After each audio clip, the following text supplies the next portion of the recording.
Florida has always been a land of extremes, but this year the state has been experiencing two very different realities when it comes to water. While the southeast coast has been deluged by record rainfall, the west coast is facing a major drought.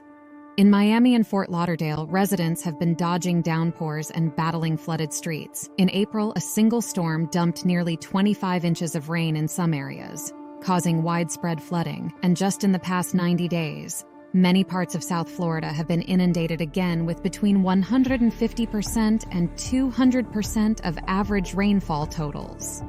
Meanwhile, on the West Coast, it's a different story. Drought has persisted for months, and all or parts of 14 counties are under water use restrictions. This affects everything from lawn watering to golf courses to landscaping to agriculture. In the summer, we typically get 60 to 70% of our rain, and we depend on that rainfall to recharge our water sources.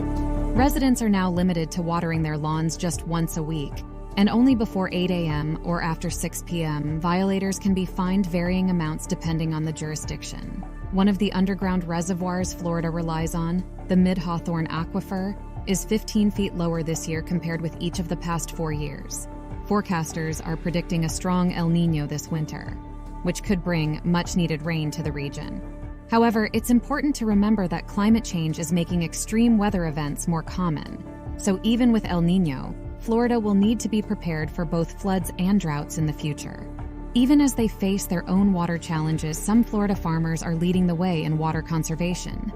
They are using techniques like slow drip irrigation, deep mulching, and watering at night to reduce their water use. I think Sweetwater, we've been thinking about water for a very long time. So you have to know how to deal with the boom and bust of the climate chaos. Dorica's farm provides education around sustainable planting practices, including mulching to slow evaporation after watering, rainwater collection, and planting with native plants.